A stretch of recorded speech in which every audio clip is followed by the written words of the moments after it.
Why don't you sit there, sir? I'll take this chair to start with, and you and I can have a chat. Amitabh Kant, who I'm sure you're well familiar with, here now will sort of set the stage and begin the discussion, sure, if we may.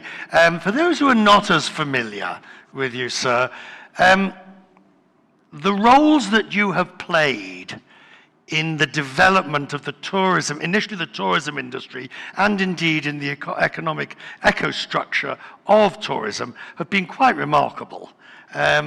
You know, as Minister of Tourism, now as a G20 Sherpa for the country, you are in many ways the public face of the way this industry is developed here. Well, you know, I was pretty early in my career, I was Secretary of Tourism in a state called Kerala, which is known as God's own country.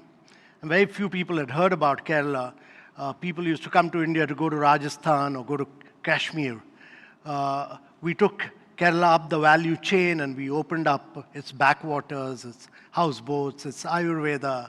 Kerala went on to become one of the 10 exotic paradises of the world. But the important thing with Kerala was that not only did it grow as a tourism destination, but it created a vast number of jobs, particularly for women in Kerala, and it became a driver of economic growth. And therefore, that was a lesson for many other states of India. And from there, I was moved on into the Ministry of Tourism. And as soon as I landed up here, 9/11 happened in Washington. We had a war in Afghanistan. We had an attack on our parliament. There were travel advisories against India. And at the peak of that crisis, there were very few tourists coming into India. At the peak of that crisis, when everybody had ended their campaign in Singapore, Malaysia, Thailand, we launched Incredible India, really at the peak of the crisis. And that tourism, that campaign drove a lot of tourists. Do you get tired of people coming up to you and going, "Incredible India"? Yeah, still, very much. It's still a very nostalgic campaign. It set a tone which has never quite been beaten, in a sense, for the country. When did you realize that tourism was this engine of growth that really is like nothing other because of its aspirational nature and its ability to pull people out of? So, Richard, the important thing about tourism is that any kind of Trumpian tariffs or retaliatory duties do not have any impact on tourism and travel. And therefore, it's recession-proof in many ways. It's also tariff-proof in a big way. So at a moment of time when there's so much of flux, there's so much of impact of tariffs every day, and there's so much of lack of predictability and consistency, the best way to grow your economy is really through tourism. And there's no better way than to make a huge drive for growth. Right, but it only works, and aviation is a good example of this, it only works, as that report says, if there is an element of vertical integration.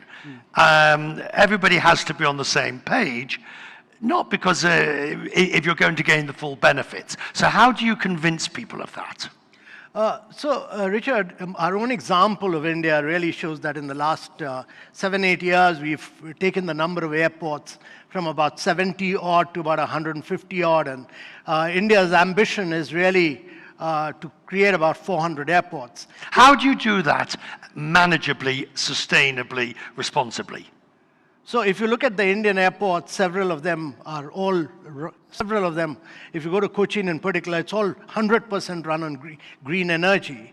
The second important thing about airports is that you bring in a lot of private sector play. So the way we've structured it is to bring in private-public partnership in airports in a very big way. They're increasingly, I mean, if you look at Delhi, there are 3 different airports. They're managed by a private sector company. Similarly, we're creating another great airport in Mumbai. You'll have 2 airports in Mumbai. Both will be run by a private sector company. So what we are envisaging is a lot of private sector investments in the airport sector. And similarly, the growth of the airline has just been phenomenal in India. I mean, it's a great example that India today has ordered about 1,700 planes to come in. And this is with just about 370 million odd people flying. The ambition of the government is that every single Indian should be flying. 1.4 billion Indians should be flying.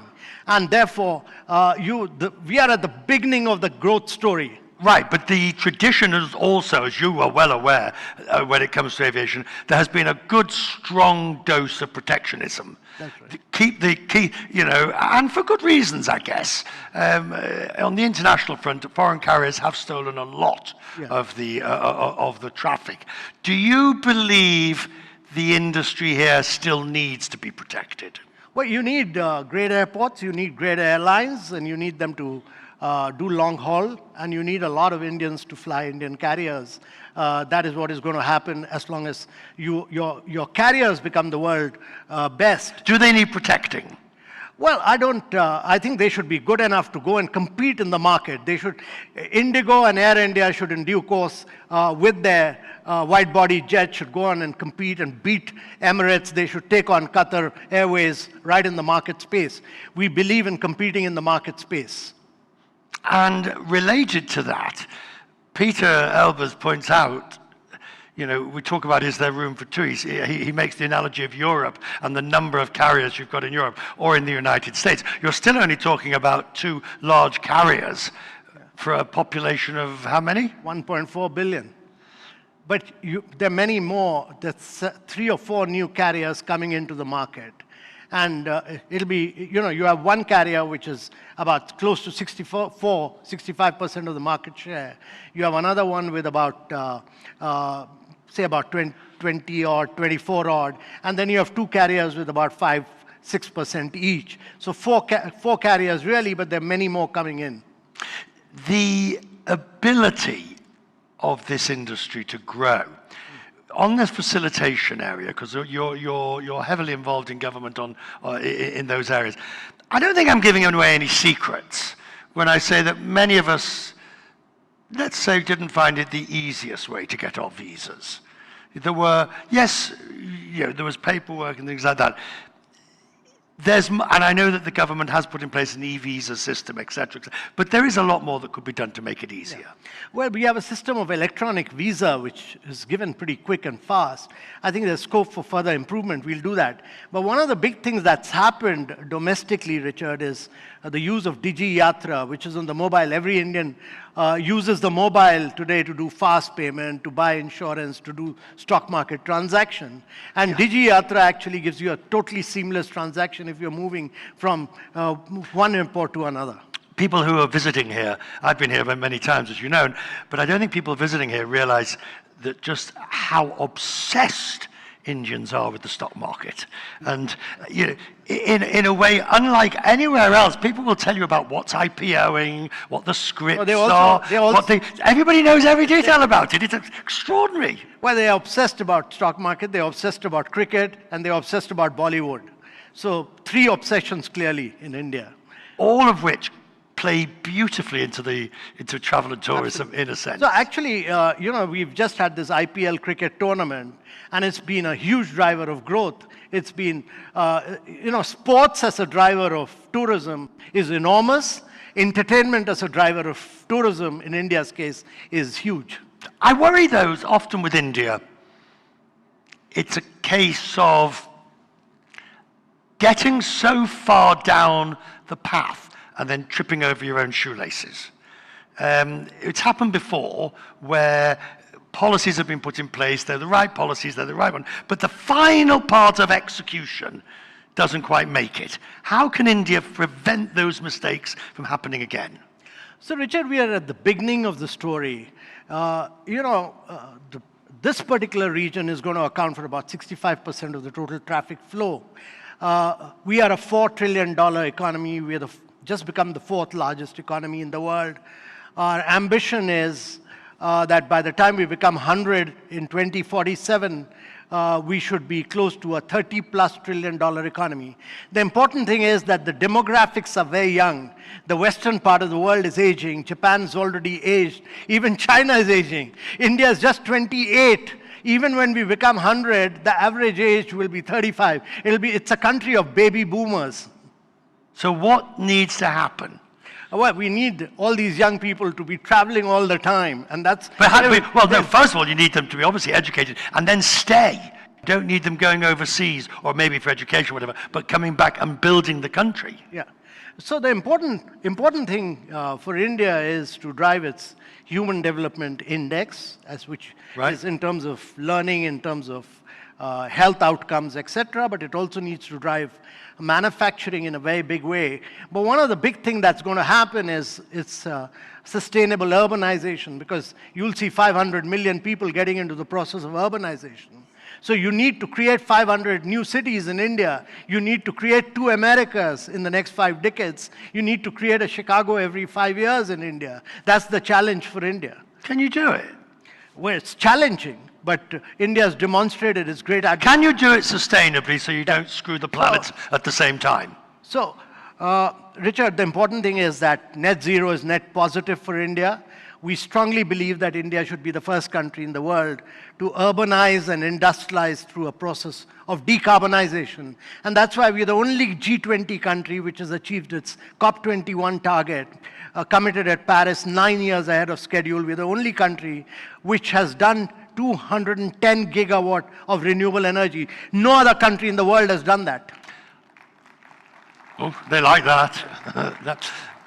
I'm going to call on my colleague Clare, Sebastian, and the rest of the panel in 1 second, but I do want to just ask and finish. When somebody came up to you, and when Incredible India was put before you, did you realize it was going to be good? Well, I could feel it when the creative content came in, the music came in, it was good. And when we put it out on CNN, the response from CNN was brilliant. So the best feedback came from the CNN staffers like you.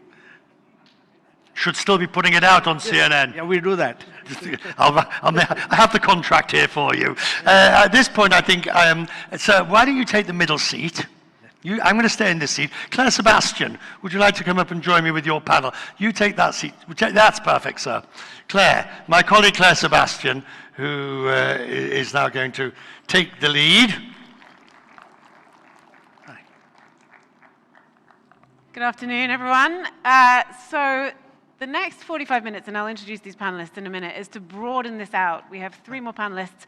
All of them, none of them from industries that have anything directly to do with aviation, but they are all equally fast growing and can shed some light on the ripple effects of this aviation boom that you've just been discussing. So we have Ananth, who comes from Invest India. We have Patu, Keswani, who runs the Lemon Tree Hotels, and Radhika, Gupta, who runs Edelweiss Asset Management. So different perspectives, some more directly related, I think, to aviation than others, but everyone has a view. And I think, given the discussion that we've just had, we should pick up with a simple question, which is, how many flights have you taken in the past month, say? Let's start with you, Ananth. I've done about 10. 10. Do you want to answer this question? Well, I've done about 20. 20. Yeah. Okay. I've been traveling. Mr. Keswani, 2. Okay, so the lowest of them all. I've been at an airport for 28 out of the last 30 days. Whoa. How many? 28. Oh, just take a minute to let that sink in. So I think we get a picture of the role that aviation is playing in these growing industries. So let's start with you, Ananth, because you work for Invest India, and your job is to sort of bring in investment into the country. To what extent would you say this dramatic increase in the number of airports, in the scale of aviation in this country, has helped you do that, has helped you sell India to foreign investors? Yeah, I think last time IATA meeting happened in India in 1983, right? I think we were a $200 billion economy. After 42 years, today we are about 4.2 trillion economy, right? We've grown about 20 times the size. During the same time, if you look at it, the aviation sector, I think around 1981, we had about 10 million passengers flying. Today we have 370 million flying, right? Which is about 37 times it has increased. Same for cargo. It has increased about 17 times. So if you look at the aviation sector has been the beneficiary of the economic progress that India has really made. And starting there, the opportunity, the projection for the next 7 years is that India is going to be about a $7 trillion economy, as I said. by 2047, if you're a $35 trillion economy, we are just getting started in our aviation journey, right? We already have about now 1,000 aircrafts, right? We have about 160 airports. And in the last 10 years alone, we have doubled the number of airports that we had built from 1947 to 2014. We had 74 airports in 2014, today we have 160, right? So that's the importance of the sector, that's the opportunity, right? Plus for the vision that the Prime Minister has set, right? Manufacturing, trade are critical components to it, right? And to that extent, I think it's pretty important. But specifically, when investors come to you with a proposal or some money that they want to put into a specific sector, and you're looking at high impact sectors, as you call it, ranging from renewables, electric mobility, things like that, are they asking you, is there an airport close enough, or will there be an airport close enough, or can you match us up with this connectivity that we're seeing? Yep. I mean, actually, last year we did a survey of top 100 MNC companies in India, and we looked at what are their key requirements and for them to continue investing more in the country. I think the second one is infrastructure, right? Infrastructure is critical component. And again, India is a very large country, right, compared to Europe and others, right? We have 28 states, 8 union territories, right? I think we are a large country. I think connectivity is critical, right? So, and wherever we go, I think the first requirement investor asks us is, show us a place where we can go to, where it is closer to the ecosystem, plus also closer connectivity to either an airport, port, depending on the sector. Mr. Keswani, I wanted to ask you, Lemon Tree Hotels, you have, I think, 200 plus hotels, but 100 of them are still sort of not operational yet, under construction. How closely does that correlate to the expansion of the airport network? Have you sort of tailored your expansion around where you see this new connectivity? Let me answer this at a slightly higher level, but a lower level than what Amitabh would speak about. See, there are high frequency indicators of consumption. So when I look at India today, see, India is exactly where the US was in '83, where China was in 2006. And the next 7-8 years, this is an inflection point for our economy, okay? So it's always had a lot of potential, our country, but when you look at the US, 83 to the golden years, 4% plus growth. Look at China, 12% growth. I think India is on that path, finally. Number two is, if you look at consumption in India, about 75 or 80% of Indian consumption comes from 200 cities, which, as Amitabh was saying, has to grow because urbanization will go from 33 to 40, then later 50%. So when I read things like airports are growing from 140 to 220, aircraft are 1,700 and are going to grow 2x. And most of them are within those driving range of those cities, because highways, by the way, doubled in the last 5 years and are doubling in the next 5. SUV sales have increased 6x in the last 7 years. Vande Bharat trains are connecting the whole of India. So when this happens, it's not only airports, it's also access to airports. So 220 airports, I want to be in every city where 75 to 80% of India's consumption will be, and that is exactly where the airports are going. And how does that feed directly into sort of how you plan your business? Well, look, we have our own, we have a little AI system, actually, machine learning. We have a small digital company.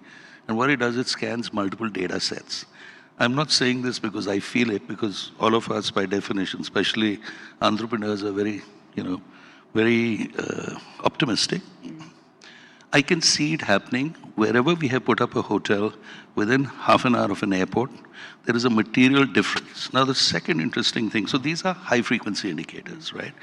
One is the structural, or I would say consumption shift in India. One is the high frequency indicators in tourism, which I just spoke about. The fact that airlines, I think consumption of airline seats has grown 13% in the last 10 years. Hotel capacity has grown 16% in the last 10 years. And remember, you cannot make a mistake with, see, an airline can shift a route, but hotels, once they're there, they're there. So if I look just 3 years forward, I can make 3 predictions, or 4 years actually. I think we are at the beginning of a double whammy of headwind, tailwinds, which will lead to a step change in discretionary consumption of travel and tourism in India. Indians, my best guess is there will be 100 million traveling outside of India in the next 5 years, so which is where we want to go with our loyalty program. And the last is, and this will entertain you, is The chairman and CEO of the top 4 hotel companies in the world have all met me, telling me their boards have said the best market in the world today, and for the next 5 years will be India, and please focus there. Radhika, stepping outside of tourism, 28 flights in 30 days. It seems like this new connectivity is really working for you. Can you explain what this has done for your business? So when I said 28 flights, I know Richard gave me a look, but this is the reason why. So I represent the retail financial services industry, and our job is to take financial products and financial inclusion across the country. And as with many industries, including tourism, what we've seen over the last 10 years is aspirations don't lie in the top 4, 5, 6 cities in India. They lie much beyond. In fact, the next 30 cities in terms of their aspirations are growing much faster in terms of assets than the top 30 cities. So we went from having 5 centers to 25 centers to 50 centers, and within the next year we're going to have 100 branch cities in India, and that may expand.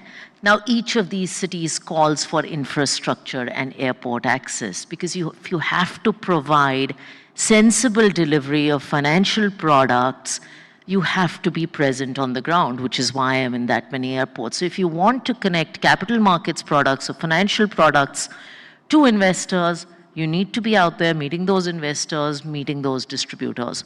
There's also a second angle to it. Capital, both foreign capital and domestic capital, chases businesses. It wants to see factories, it wants to see businesses on the ground, particularly when I talk to global investors. And that's only going to be enabled by connectivity, because great Indian companies, great startups, again, are not just being built in Mumbai or Delhi or Bangalore. They're being built in Tier 2 and Tier 3 India. So connectivity will also connect companies to capital and capital markets providers, and investors to capital market solutions. And that's why we're at airports. But I have a question on the airports themselves, because we hear a lot about these numbers, you know, the doubling of airports. Do you want to chime in, Richard? Yeah, just come to that for a second. Yeah. But I guess what I want to remove from the discussion going forward is the India's growing very fast.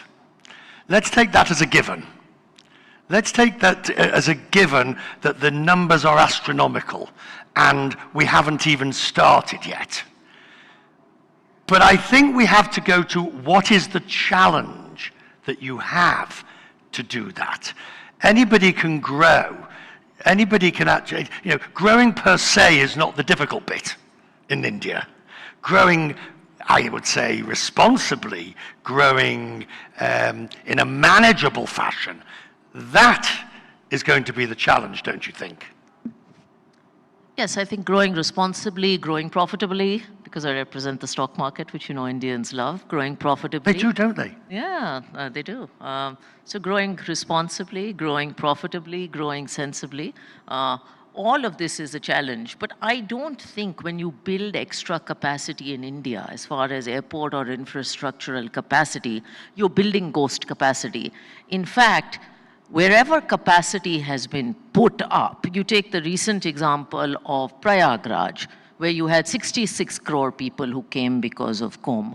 Or you take the example of Ayodhya, you take the example of Aligarh. Wherever capacity has been put up, the private sector makes something of it. So our challenge is to get capacity as far as business wants. We're not building ghost airports and ghost towns.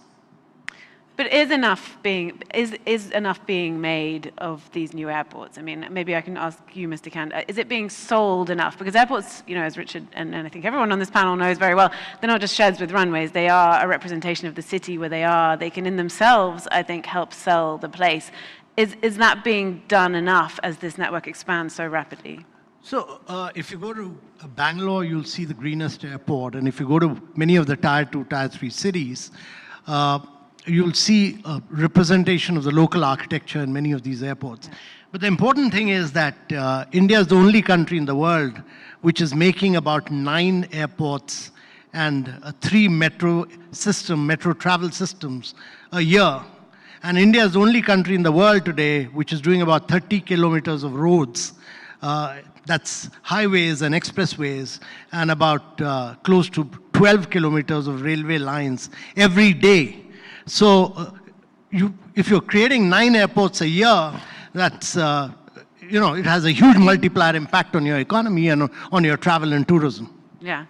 What about you, Ananth? Do you think that when you see this expansion of aviation, is the other infrastructure catching up? Is it enough? Or do you find yourself in situations where investors might want to go somewhere with a new airport, but there just isn't, say, the highway network to create access to it? I mean, we still as Sir said, we are in the journey of creating that infrastructure.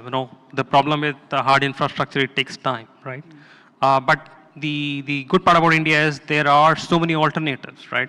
If an investor doesn't like going to Maharashtra, right, where there is a port, right, he can go to Chennai, Gujarat, right, a lot of other places, right?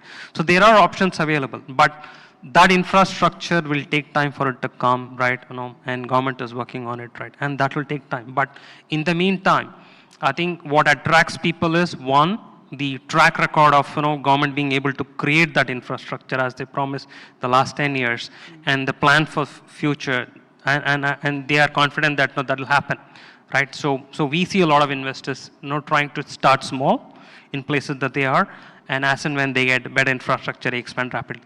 So they have faith that it will follow? I mean, in the last 2 years, I think what we have seen is a lot of Japanese companies who have come with putting up one plant.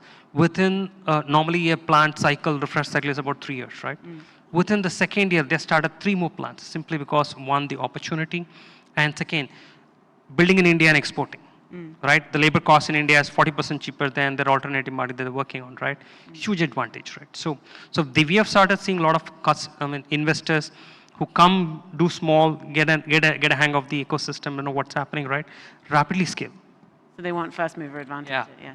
Mr. Keswani, I wanted to ask you, you are somewhat exposed here because, as you say, hotels, it's part of a high frequency indicator, and as a mid-market hotel, you're exposed to sort of the fluctuations in the economy. Do you see the aviation expansion not only as a symptom of the growth that we've seen, and I'm not going to go into too much detail about growth, Richard, but as a catalyst, and are you worried about any of the challenges that it is facing, things like the high costs that airlines face? See, I think for many years, India has got there is a certain perception externally, and perhaps some years ago it was valid, that it was very difficult to do business in India, especially in a sector like mine, which is heavily regulated, and there is a lot of oversight. But I can tell you through personal experience that if I just looked at the ease with which I can do business today in India, and it's in the last 10 years, we have grown 100x in the last 10 years. There are today in India, 6% of the world's billion-dollar market cap companies are in India. Are you aware of this? It is the 3rd largest market. I have 2 of them. 3rd largest market in the world for billion-dollar market cap companies. America first, Japan second, surprisingly, India 3rd. All these have happened in the last 10 years.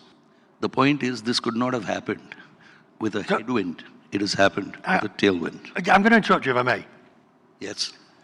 Because you're restating the growth in a different I'm not, way. I'm What I'm trying to understand, outcome. so what changed? Okay, I'll start with regulatory oversight. I'd say it's 90% gone. It's gone. I build hotels in 2 years. Okay, earlier, I would build a hotel in 1.5 years and take 2 years to get initial and ending approvals. Okay, I hire people.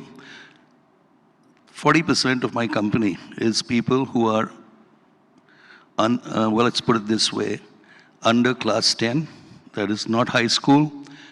They are educationally deprived, they are geographically deprived. They come from areas where there are no employment opportunities.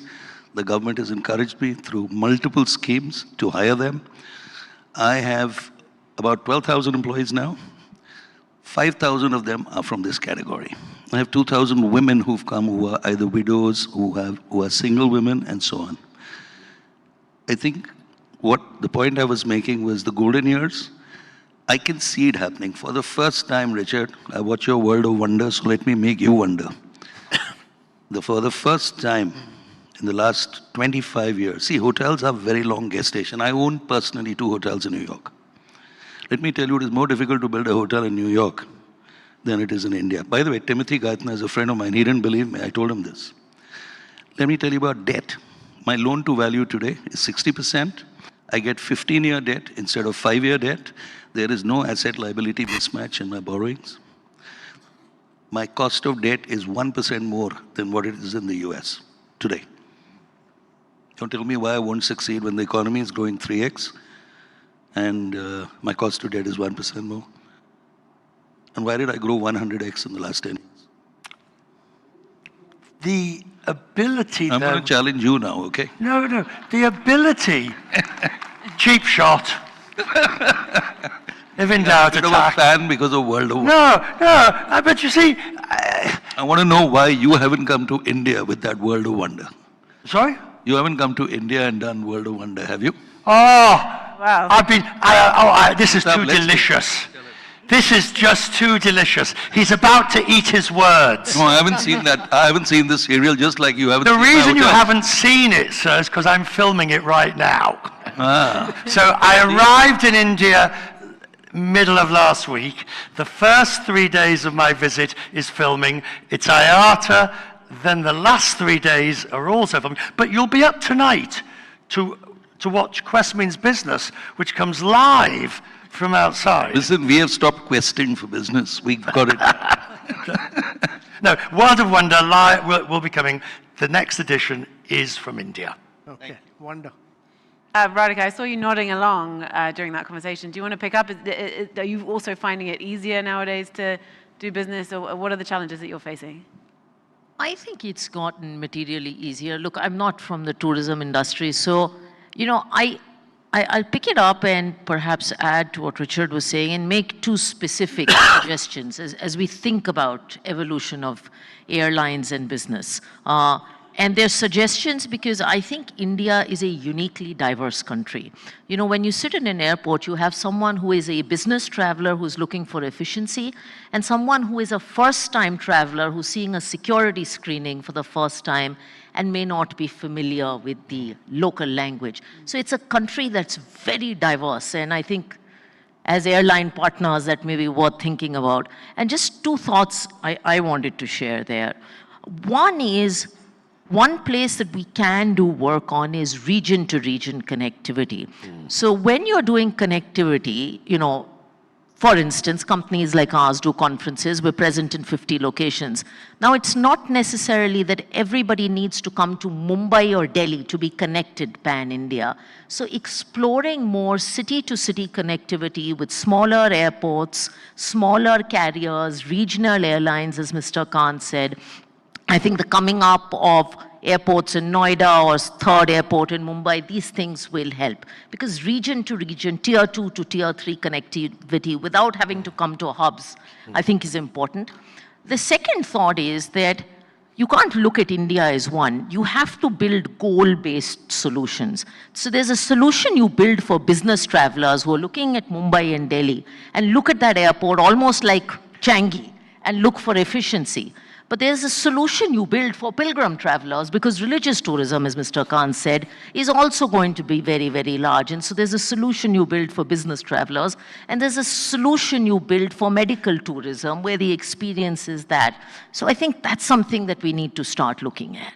Maybe, Mr. Kant, you'd like to chime in. How do you, because you said to Richard that you want young people in India to be traveling as much as possible, but there are barriers to entry for that, for example, and not to cannibalize a panel that we're doing tomorrow, but they may not have a credit card, for example, but they might have a smartphone. Well, I mean, how do you lift some of those barriers? How do you bring this sort of new class, this new generation of people into the travel community with it growing so quickly? Oh, the younger lot is all traveling. They don't use credit cards. They all use their mobile. We Indians, I haven't used my debit or credit card for the last 4.5 years.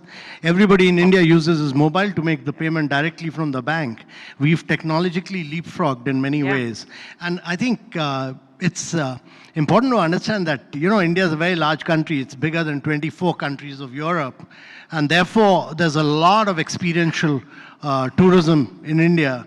I mean, every state is different from the other, and every resort is very experiential, very different.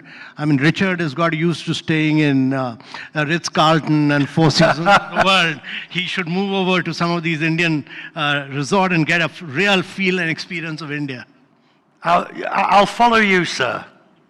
You check in and I'll pay the bill. How about that? No. You come in as our guest, we'll take care of you. But do experience some But let me ask you, newer destinations. Do you see the airlines as being the instigator of growth that the railways were in a previous generation or in a previous era, and that what you're now doing in this country is facilitating that through the, in the old days, it was putting down railways and building stations. Now it's building airports and putting in a decent ATC system, which is necessary. So, my view, the airlines will be the biggest driver of India's growth and prosperity and connect people in very big way, because imagine we have about 150 airports. When you have about, in a decade's time, we'll have about 400 airports across India. So 400 airports getting connected means literally, virtually about 3/4 of Indian cities getting connected.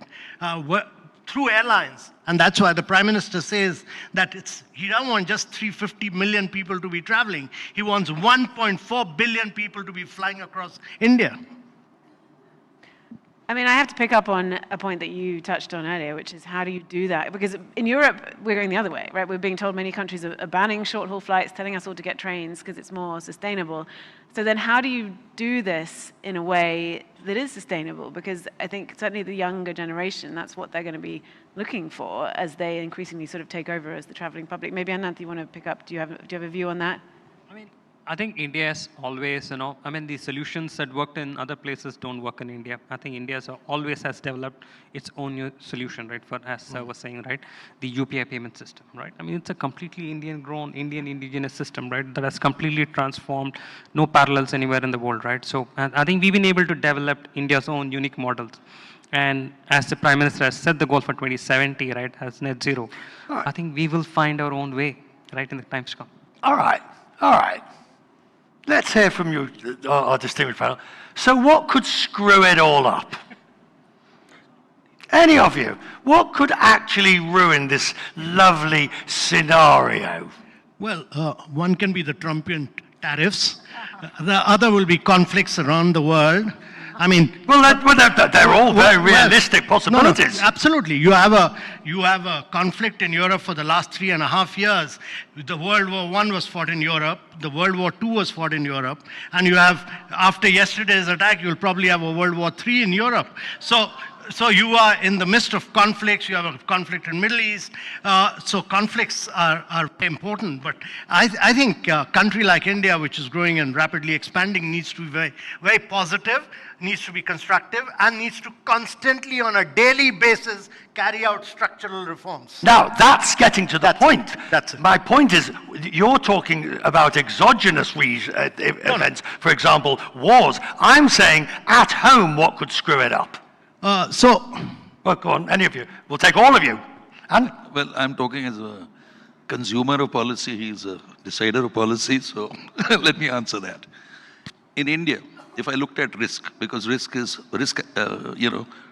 mitigation is, I think, the single biggest job in the past of a CEO or a new business. The risk we looked at was internal. It was not company risk. It was market risk, environment risk, regulatory risk, risk of no support or change in support. I think I can absolutely, honestly say that that has changed enormously. Today, the risk I look at is actually external risk, which is risk linked, how India is linked to the rest of the world, how that affects us, and of course, events like COVID and so on and so forth, which are increasingly less one-off, war, COVID, and so on. That's my view.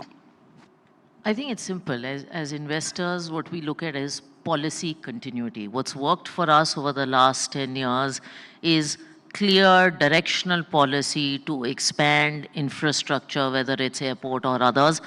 Policy continuity is what you need. When you don't have continuity, you have problems. And the second thing you need, as Mr. Kant said, is execution, execution, execution. You need to go out, build those roads, build those airports, and you need to just keep doing it. So policy continuity and execution are the risks we look at. Are the right policies in place? We know there's been criticism of sort of the regulatory environment, even down to airspace management. There's sort of too many hurdles there that planes have to jump over, essentially. Radhika, if you want to pick up again, do you think that there are any policies that need to be changed at this point to fuel this growth even further? I think policy is on the right track. I think policy is work in progress, but I think policy is directionally on the right track. I mean, I love the statistic Ananth told me when we were chatting over lunch, that you added in the last 10 years the airport capacity that you added in the first 70 to 80 years of independence. That's policy on the right track. I mean, just one more point to add that the other thing that we should be, this thing is the demographic dividend that we have, right? Until we have a labor that we increase our labor productivity, train our people appropriately, right? We won't be able to take advantage of the growth that is coming, right? I think that's critical, right? And that's on us to actually ensure that people who come out are trained well and have the right opportunity to take it. Do you agree, Mr. Kant? Yeah, it's important to understand that, by 2040s, India will be providing 30% of the skilled manpower to the rest of the world. And, it's not, the hotel managers of the world will not come out of Lausanne in Switzerland. They'll come out of many of the hospitality management institutes from India because Indians will be traveling all over the world, and you'll need good hotel managers to look after these Indian travelers. They'll be like what Japan was in the 70s with a flag, a leader in front carrying a Japanese flag, or what Chinese did in 2000 with a flag in front. So many Indians will be traveling all over the world, and you'll need Indian hotel managers to really take care of the cuisine and many other habits. Well, I mean, I can say that the service that we've received has been pretty extraordinary, but what about you, Mr. Keswani, as a representative of the hotel industry? Are you working on that? Is the pipeline of talent part of your sort of daily challenge that you face? See, we follow or try and anticipate demand. In the past, it was very difficult to actually do that. But you see, trends inform views. And the clearer the trend, the better the view and the better the decision. So I think I can say that in the past, and I'm going back to your point, what changed was I felt there was a lot of disablement in our country in the 80s and 90s. Okay? It was profit. I worked with the Tata Group when I started my career, and I remember J.R.D. Tata telling me once that in the first 20 years of India, profit was a bad word to the government. Okay? And Winston Churchill said that if you are 20 and not a communist, you have no heart, and 40 and not a capitalist, you have no brains.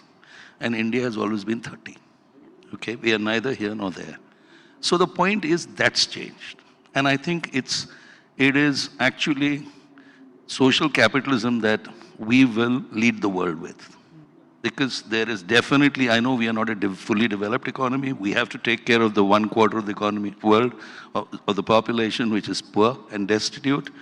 That's happening through urbanization, through connectivity, through social schemes. It's something I think every Indian supports. And that's a good tax for me. Infrastructure, skilling, and keeping people to a minimum level of, And I think now India has opened up. And Reagan was asked in the 80s, what do you think of Brazil? And he said, it's a country of great potential. And like you just said, he also added, it'll always have great potential. But India is a country where it's no longer if, it's when. And it's now. Radhika, I did promise that I would refer to one of your tweets at some point in this conversation. You posted that you are, and I quote, obsessed with tourism in India, and that there are two things it needs to meet its potential. Number one is infrastructure, which I think we've spent the best part of the last hour talking about. And number two is marketing. Tell us about the marketing side of things. Do you think it's doing enough on that score to sell itself? So you're asking me this after Mr. Kant has spoken, and I love the energy with which he speaks on tourism. I do believe it is the largest economic opportunity that India has. I do think, by the way, the airline industry and the tourism, the airports can be a very, very powerful signal of tourism. And let me give you a small anecdotal example. People like me who do business travel go to different cities. We spend maybe 8 to 10 hours in the city. We often don't get time to do anything else. But India is a country where each city has something incredible to offer, a famous food, a famous textile. I have sarees from every state in India. If our airports could be brand ambassadors of tourism so that when I am going home, and some of them are, some of the new ones are getting there, I think our airports could do more to be brand ambassadors of the tourism that we have. And I must say that the new airports we're building are outstanding airports. I don't think any airport in the West compares to some of the airports we've built in Bangalore, Lucknow, Hyderabad, many parts of India. And this is someone who lives at an airport. Does India need to do more in terms of promotion overseas for tourism? It hasn't done since your day. In the last 5 to 10 years, it's done virtually nothing in terms of the big campaigns. It's relied quite a considerable amount on, again, as a result of the work that you did, sir, it's living on its laurels of those campaigns and needs to readdress that, do you think? So Richard, I'm a great believer that India needs to spend 100x more on international marketing. India needs to really put out a great brand and do it very vigorously with a lot of energy, a lot of dynamism. And, a great brand marketing campaign will really drive... Well, I have the contract here with CNN. Yes. Just feel free to sign on the bottom line. We did a lot of it with CNN in partnership earlier, and I'm quite sure we'll continue to do that in the days to come. But I think marketing will be very critical to India's growth story, but it got impacted because of COVID, and then, the domestic tourism just took off. So Indians who used to travel abroad are just discovering India. They just went from one place to another. And actually, the boom in the last 4 years has just been on the basis of domestic tourism in a very big way. So if this is then a turning point, if we're at a sort of critical juncture, maybe we go, because we just have a few minutes left, we go around and if you all want to tell us the one thing that you think that needs to be done to really leverage this turning point so that India doesn't sort of lose the momentum and the opportunity that certainly the expansion of the aviation network has created. Ananth, do you want to... We just execute the vision that's been set. I think the plan is already there. I think we just need to execute that. Just carry on as we are. Carry on as we are. Mr. Kant, do you have a... Well, I think you need to get these 1,700 planes now, which have already been ordered to capture the rest of the world.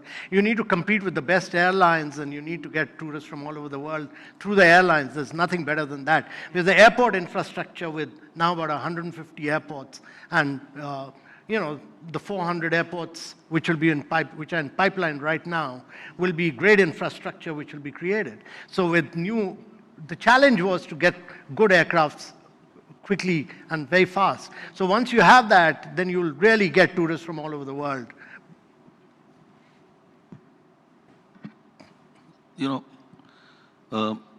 Jeff Bezos was asked a few years ago by Morgan Housel that, how do you see the future? And he says, I don't see the future, I see the past. And it is that Americans will always want very quick service at very low cost. And I think Indians were there also for a long, long time. We are a value for money market. If we succeed here, we can succeed anywhere in the world. The point is that we need capacity to grow, and I believe that this capacity will create, this supply will create demand in India. And that is the only objective I have, which is put up as many hotels, you referred to it, in as many cities in India as quickly as possible. And actually, I see very little impediments to that. It's our own internal execution. You have been quoted as saying that you think that hotel rooms are underpriced at the moment in India. Is it too much good value for money? I think, just to give you an example, in rupee terms, not dollar, it would be worse.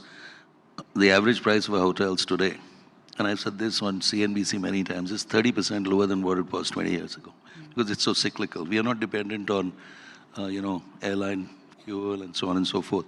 I do think that airlines in India, they really want to grow. And Amitabh, you will have to push this. We need policy support from the ATF cost side, from the airport operators side, maybe better finance. I don't know how good the financing is, but the best possible financing. And I think airlines can be a game changer for tourism in India, because I'll give you the last statistic, which is tourism is 6% of India's economy, but 8-9% of employment. Yeah. And if it goes to just the global average of 10, and the Indian economy grows 60%, tourism is going to grow 2.8x in the next 5 years. And that is employment on a mass scale. Yeah. I mean, Radhika, you, I know, invest, well, your company does, in the aviation sector. Do you see that potential as well? Yeah, I was going to add to this by saying not just more airports and more connectivity, but also more airline carriers, including regional carriers. Mr. Kant talked about the growth of a number of carriers. Now, you've all heard the airline joke that the quickest way to make $1 million in airlines is to start with $1 billion. We know what everyone thinks of airline stocks, but India has disproved that, because here in this country, the largest airline player is also one of Asia's most profitable airlines, and it's done it through a mix of good execution and cost efficiency. We need many more airlines doing that and building sustainable, sensible business models. Financing will become easier for airlines. When you build that kind of model, the equity market will welcome it with open arms. Do you want to pick up, Richard? Consistency of execution. That's the key for India moving forward. All the extremely impressive numbers. This is a country that has a tremendous history of great innovation, progress, and then tripping over its shoelaces right at the final hurdle. And so it's consistency of execution over the next 20 or 30 years, which is the interesting thing on bringing it back to aviation, because both of the big carriers in their different ways are now executing quite sizable change. And if the rest of the infrastructure can follow through consistently, then the world's the oyster. And I think that's a good place to wrap it up. Thank you very much to all of our panelists. Thank you. Thank you, Richard.